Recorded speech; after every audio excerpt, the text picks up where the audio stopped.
এই রত্নবট দেই এই নদী প্রবাহিত, শাখা নদী।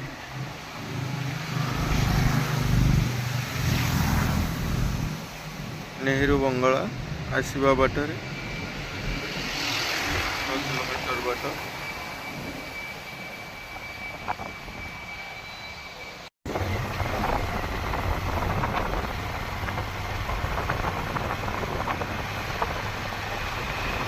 ଅଠରବାଞ୍ଚିଠାରୁ 6 କିଲୋମିଟର। ଆମ ରତ୍ନବଟ ପୀଠ କରୁଛି। ରାସ୍ତାର ବାମ ପାର୍ଶ୍ୱ ଦେଇ ଆପଣମାନେ ଆସିପାରିବେ। ସୁନ୍ଦର ଜଙ୍ଗଲ ମଧ୍ୟକୁ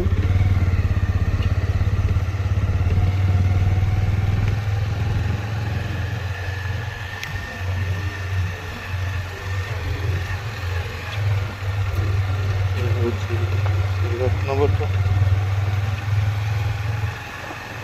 ସନ୍ଧ୍ୟା ସମୟରେ ଏଇଠାରେ ଶଙ୍ଖମାନ ଦୃଶ୍ୟମାନ ହୁଅନ୍ତି। ଆଜି ଆମେ ଏହି ରତ୍ନବଟ ଆସିଛେ।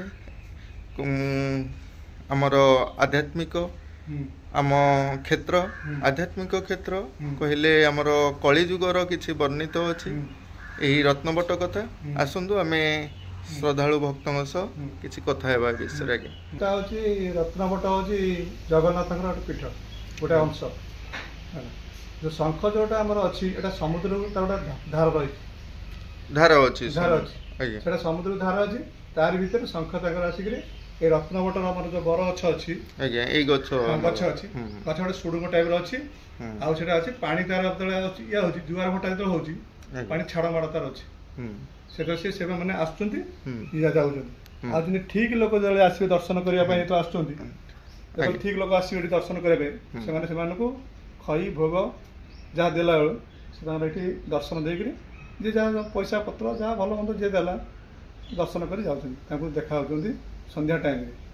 ଆଚ୍ଛା, ବର୍ତ୍ତମାନ କିନ୍ତୁ ବର୍ତ୍ତମାନ ଅଛି ନାହିଁ, ଠାକୁରଙ୍କର ସମୟ ରହଣି ମାନେ ତାଙ୍କର ଖାଇବା ପିଇବାଟା ସମୟ ନା।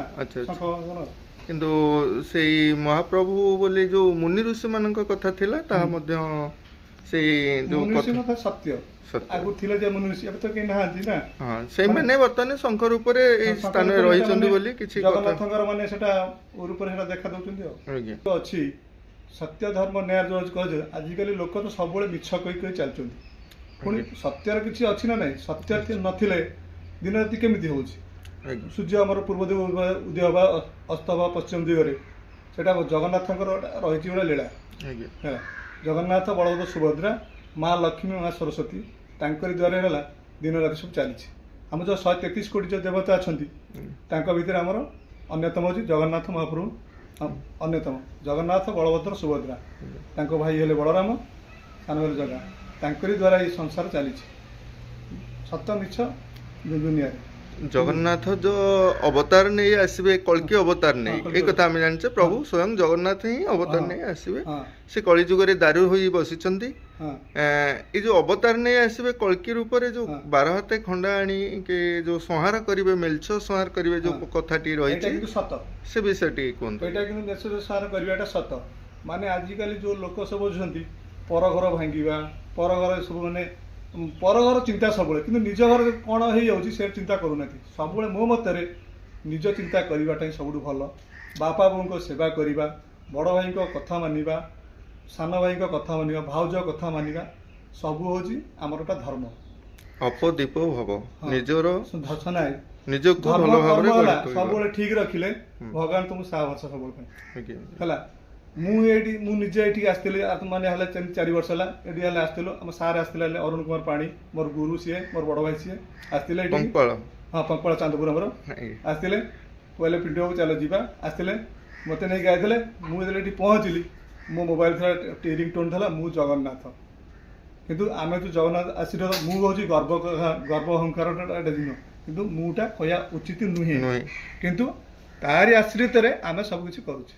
ଆମେ ନିମିତ୍ତ ମାତ୍ର। ରହୁଛି ପୀଠ ବାବଦରେ ଯେ ଯୋଉ ଗଛଟିଏ ଅଛି ବର୍ତ୍ତମାନ ସେ ଗଛଟିର ଚେରଟିଏ ବହୁତ ତଳକୁ ଲମ୍ବି ଯାଇଛି, ଗୋଟେ ସୁଡ଼ଙ୍ଗ ପରି ଅଛି ଯେ ସମୁଦ୍ର ପାଖକୁ ପୁରା ଟୋଟାଲ ସୁଡ଼ଙ୍ଗ ବାଗର ଅଛି। ଟୋଟାଲ ଏ ସୁଡ଼ଙ୍ଗ ଆମର ପୁରୀ ଆଗେ ବି ଅଛି। ଆଚ୍ଛା, ଆମେ ଟିକେ ସୁଡ଼ଙ୍ଗ ଦେଖିପାରିବା କି? ଦେଖିପାରିବା। ଆଚ୍ଛା, ଚାଲନ୍ତୁ ଟିକେ। ଗଛ କଥା ଆମେ କହିଥିଲେ, ଇଏ ହେଉଛି ସେହି ବଟ। ଏହି ବଟ ଦେଇ କିପରି ମହାମୁନି ଋଷିମାନେ ଆମର ଆଗରୁ ଥିଲେ। ଏଠାରେ ଯଜ୍ଞ କାର୍ଯ୍ୟକ୍ରମ ମଧ୍ୟ ଅଛି। ଆଜ୍ଞା, ସୁଡ଼ଙ୍ଗ ଦେଇ ସେମାନେ ଯେତେବେଳେ ଇଏ ହବ, ଆଜ୍ଞା, ଘଣ୍ଟି ଫଣ୍ଟି ସନ୍ଧ୍ୟା ଦର୍ଶନ ଇଏ ହବ, ଠିକ ଲୋକ ମାନେ ଜଗନ୍ନାଥଙ୍କର ଯେ ପୂଜା କରୁଛନ୍ତି, ଠିକ ସତ୍ୟ ହେଲା, ସତ୍ୟ ଧର୍ମ ନିଆରି ଅଛନ୍ତି, ତାଙ୍କୁ ହିଁ ସେମାନେ ଦେଖାଦେବେ।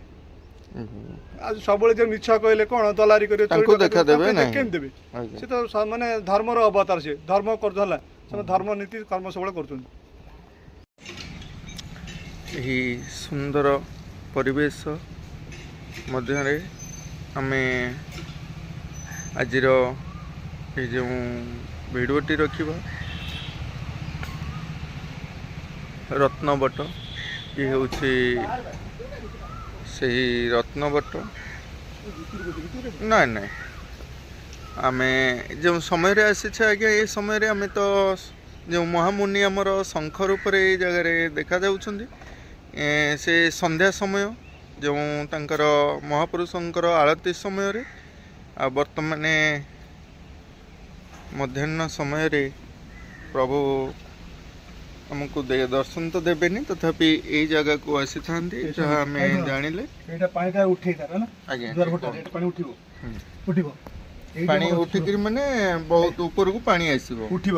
ଶୁଣ, ଏଇ ପଟୁ ଆସିବେ, ଏଇ ଗଛ ଯୋଉ ନାହିଁ, ଗଛ ମୂଳ ସେମାନେ ଭାରି କୋରଡ଼ ଅଛି, ସବୁ ଭାରି କୋରଡ଼ ମାନେ ଯୋଉ ସବୁ ଅଛି, ତା ଚେର ଯୋଉ ଫାଙ୍କ ସବୁ ସବୁ ରହିଛି, ସେ ଭାରି ସବୁ ଏଇ ସବୁ ଫାଙ୍କ ମାନଙ୍କରୁ ସତ କହିଲା, ଦେଖିଲ ସତ କଥା। ଆଚ୍ଛା, ବର୍ତ୍ତମାନ ନାହାନ୍ତି, ଅଛନ୍ତି ମାନେ ସବୁ ଭିତରେ ଅଛନ୍ତି। ଆଉ ମାନେ ତାଙ୍କର ଖାଦ୍ୟପେୟ ସବୁ ଗ୍ରହଣ କରୁଛନ୍ତି, ଇଏ ଟାଇମ୍ଟା ନା। ଆଚ୍ଛା, ତାଙ୍କର ଖାଦ୍ୟ ପାଇଁ ସଂଗ୍ରହ ଟାଇମ୍ଟା। ସେମାନେ ବାହାରକୁ ଆସି ଖାଇବା କଥା, ତ ବାହାରୁ ଏଇଠି ଆସିବେ, ମାନେ ଆସିବେ ସନ୍ଧ୍ୟାବେଳେ ଠାକୁର ଦର୍ଶନ ହେବ। ଜଗନ୍ନାଥଙ୍କର ପୁରା ସେ ମେନ୍ ଶଙ୍ଖ ଚକ୍ର ଗଦା ପଦ୍ମ, ବୁଝିପାରୁଛ? ବଳଭଦ୍ର ସୁଭଦ୍ରା ତାଙ୍କର ନାରାୟଣ ଅବତାର ସବୁ, ଏସବୁ ନାରାୟଣଙ୍କ ଅବତାର। ଏଇ ଯୋଉ ପାଣି ଏମିତି ଯୋଉ ସୁଡ଼ଙ୍ଗ କଥା କହୁଥିଲେ, ଏମିତି ପାଣି ସେମିତି ସୁଡ଼ଙ୍ଗ ଦେଇକି ସମୁଦ୍ର ପର୍ଯ୍ୟନ୍ତ ଲାଗିଛି। ଲାଗିଛି, ପୁରା ପୁରା ପୁରୀ ଯାଇକି ଲାଗିଛି ଏଇ ପ୍ରକାର। କାହିଁକି ନା ଏଇ ଜାଗାରେ ପାଣିଟେ ଏତେ ଉଚ୍ଚାରେ ପାଣିଟେ କେମିତି ରହୁଛି, ହଲିବ, ପାଣିଟେ ମଧ୍ୟ ହଲୁଛି। ଆଉ ଯାହା ସାନ ଭାଇ ମୋର ସାଗର ଭାଇ କଥା ରଖିଲେ, ଏବେ ଥିଲେ ସାଗର ଭାଇଙ୍କୁ ଦର୍ଶନ ଦେଇଛନ୍ତି ଜଣେ ମହାମୁନି, କିନ୍ତୁ ବର୍ତ୍ତମାନ ଆମକୁ ତ ଦର୍ଶନ ଦଉନାହାନ୍ତି। ଏଇ ବୃକ୍ଷଟି ଉପରକୁ ଯାଇଛି, ବୃକ୍ଷଟା ହଉଛି ମେନ୍ ଠାକୁରଙ୍କର। ଜୟ ଜଗନ୍ନାଥ, ଦେଖିଲେ, ଜୟ ଜଗନ୍ନାଥ, ଆସ, ଜୟ ଜଗନ୍ନାଥ। ଏ ହେଉଛି ସେଇ ଧାମ। ଦାରୁ ନେଇଯାଅ, ବୁଝିପାରୁଛ?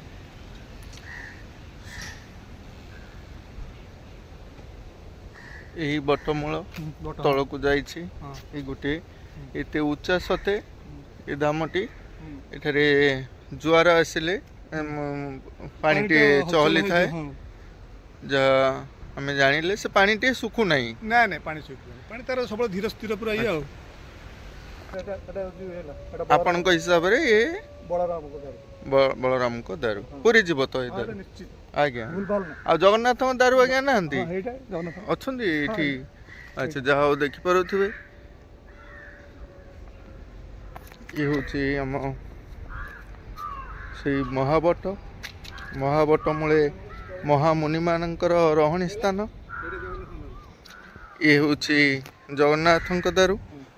ଏଇ ସୁନ୍ଦର ଭାବରେ ଏଇ ରତ୍ନବଟ ଠାରେ ଦୁଇ ଭାଇଙ୍କର ଦାରୁ ଆପଣମାନେ ଦେଖିପାରୁଥିବେ। ବଡ଼ ଭାଇ, ଏଠାରେ ସାନ ଭାଇ।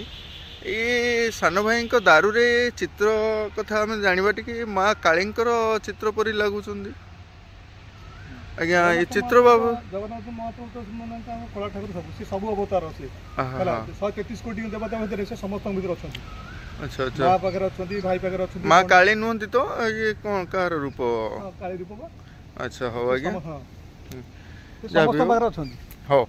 ଯାହା ହଉ ଆଜି ଆମେ ଆସି ଏଇ ରତ୍ନବଟ ଠାରେ ସୁନ୍ଦର ଭାବରେ ଭାଇନାଙ୍କ ସହ କଥା ହେଲେ ଯେ ଭାଇନା ଆଧ୍ୟାତ୍ମିକ ଉପରେ ବହୁତ କିଛି ଜାଣିଛନ୍ତି। ମହାବଟ ଯେଉଁ ଆମେ କହୁଛେ ଏଇ ମହାବଟ ଯାହାକୁ ଆମେ ରତ୍ନବଟ ବି କହୁଛେ ଆର ମହିମା ଅନେକ ଅଛି। ଆଉ ଟିକେ ଆମର ସେ ଯେଉଁ ମହାପୁରୁଷ ମାନେ ଅଛନ୍ତି ଆମେ ଆସ ବୁଲିଯିବା ଟିକେ। ତାପରେ ଏଇଟା ଆମର ଅଛି ଯେଉଁ ତାଙ୍କର ଇଏ ଦାରୁ ଗଛ ଏଇଟା ଆଗାମୀ କାମରେ ଏଠି ଲାଗିବ ଯେତେବେଳେ ଦାରୁ ହବ ଆଗକୁ ଯେଉଁ ଆମର ନବକଳର ପୁଣି ହବ ଏଇ ଦାରୁ ତାଙ୍କର କାମ ଏଇ ଦାରୁଟି ଚିହ୍ନଟ ହେଇଯାଇଛି ଗଛଟି। ମୁଁ ଆମକୁ ନିଜେ ତ ମୁଁ ତ ମୋ ନାଁ ହେଉଛି ବିଶ୍ୱଜିତ ବେହେରା। ଆଜ୍ଞା ଆଜ୍ଞା ହେଲା ମୋ ବାପା ନାଁ ହେଲା ଚକ୍ରଧର ବେହେରା।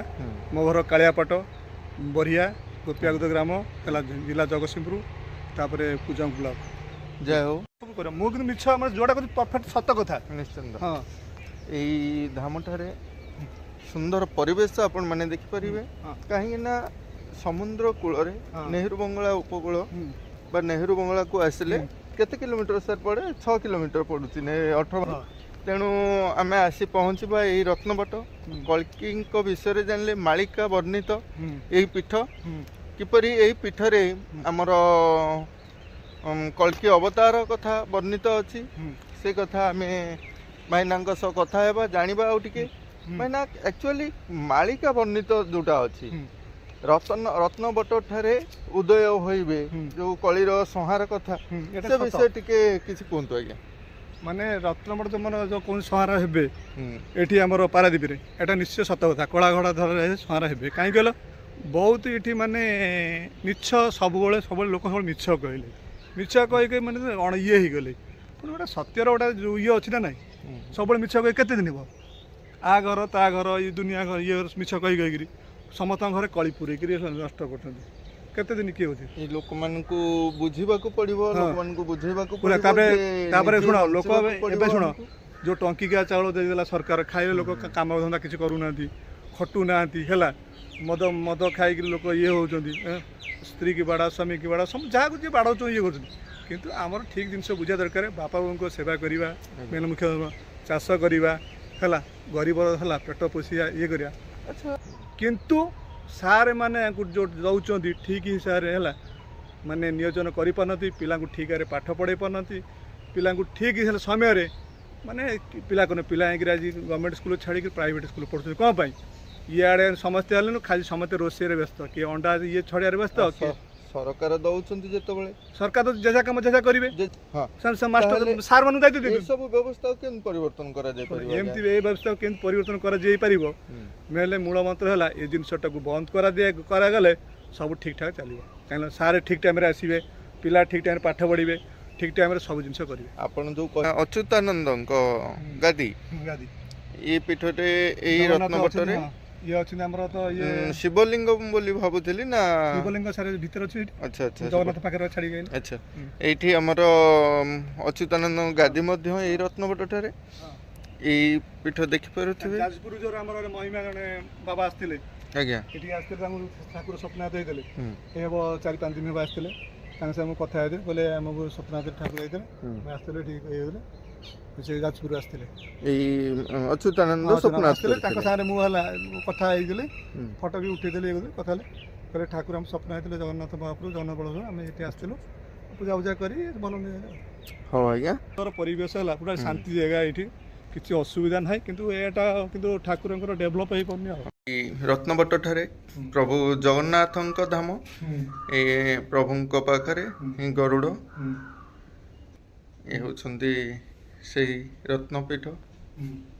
ଜାଣିବା ଆମ ମହାପୁରୁଷ ଏ ବିଷୟରେ ଟିକେ ମହାପୁରୁଷ ତ ଠାକୁରଙ୍କର ସେବା ବି କରୁଥିଲେ ଆଜ୍ଞା କରିକିରି ଆପଣ ଏଇଠି ମହାପୁରୁଷଙ୍କର ସେବା କରୁଥିଲେ।